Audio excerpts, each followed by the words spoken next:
Sabe aquela ideia de crime perfeito que a gente vê tanto nos filmes? Aquela que sempre fascinou todo mundo? Pois é, parece que esse conceito está sendo colocado em xeque por uma das tecnologias mais poderosas do nosso tempo, a inteligência artificial. Vamos entender como isso está acontecendo. E essa é a grande pergunta que vai guiar nossa análise. Será que a gente está testemunhando o fim de uma era, aquela em que um criminoso podia, sei lá, desaparecer sem deixar nenhum rastro?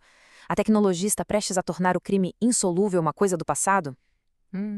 Vamos imaginar uma cena de crime. Para a perícia tradicional, um lugar sem pistas visíveis, sem nada óbvio, seria praticamente um beco sem saída. Mas a verdadeira revolução forense não está no que se pode ver, e sim, justamente, naquilo que é invisível.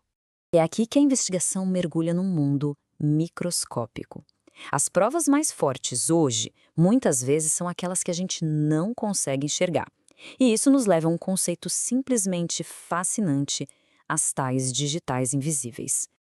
Olha que interessante, cada pessoa carrega um ecossistema único de micróbios. É como se fosse uma nuvem pessoal que a gente deixa por onde passa.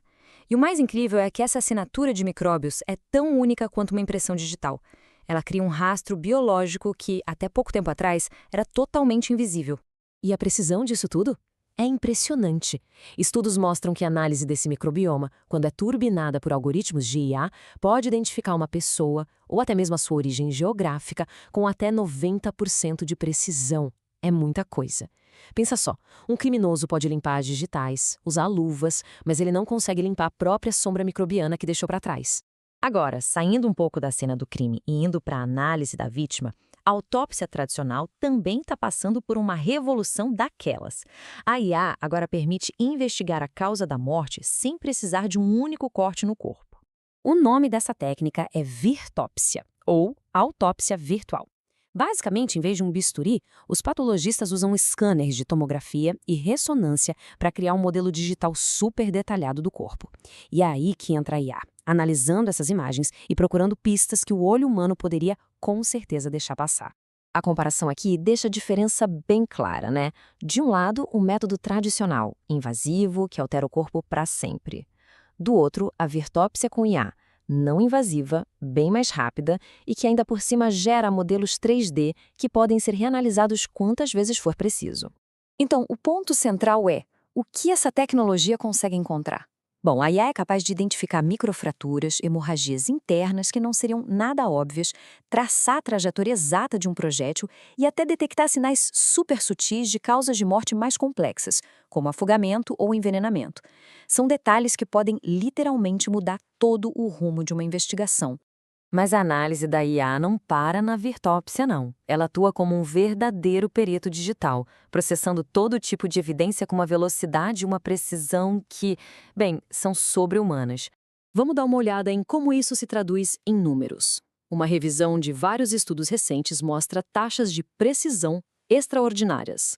Na classificação de ferimentos por arma de fogo, por exemplo, a IA chega a 98% de acerto. Para ferimentos de faca, 93%. No diagnóstico de afogamento, que usa aquele teste super complexo de diatomáceas, a precisão chega a 95%. São números que não só apoiam, mas fortalecem demais o trabalho dos peritos humanos. Tudo isso nos leva a uma questão fundamental. Qual é o papel do especialista humano nesse novo cenário? A tecnologia vem para substituir ou para colaborar? É essa parceria que a gente precisa analisar agora. E olha, essa citação de uma pesquisa resume perfeitamente a visão atual. A IA não é uma substituta para o patologista forense. Ela é, na verdade, uma ferramenta de aprimoramento. Um assistente superpoderoso que consegue processar dados e identificar padrões, deixando o especialista humano livre para focar no que realmente importa. O julgamento complexo, a interpretação e todo o contexto que, convenhamos, nenhuma máquina consegue entender por completo. É claro que a implementação não é isenta de desafios, né? A IA precisa de volumes gigantescos de dados de alta qualidade para aprender. Existe o risco real de vieses nos algoritmos, o que poderia levar a conclusões injustas. E aí surgem questões cruciais. Como um algoritmo explica sua decisão em um tribunal? Quem é o responsável quando a máquina erra? Então, a gente chega a uma conclusão interessante. Ao mesmo tempo em que a tecnologia nos aproxima de um mundo onde nenhum crime fica sem solução, ela nos força a encarar questões novas e muito profundas. A busca pela precisão técnica acaba nos levando a um debate sobre os próprios fundamentos da justiça. E fica aqui esta pergunta final para reflexão. À medida que a gente entrega mais decisões para as máquinas, como que garantimos que a justiça continue sendo não apenas precisa, mas também humana e principalmente equitativa? A revolução forense está só começando.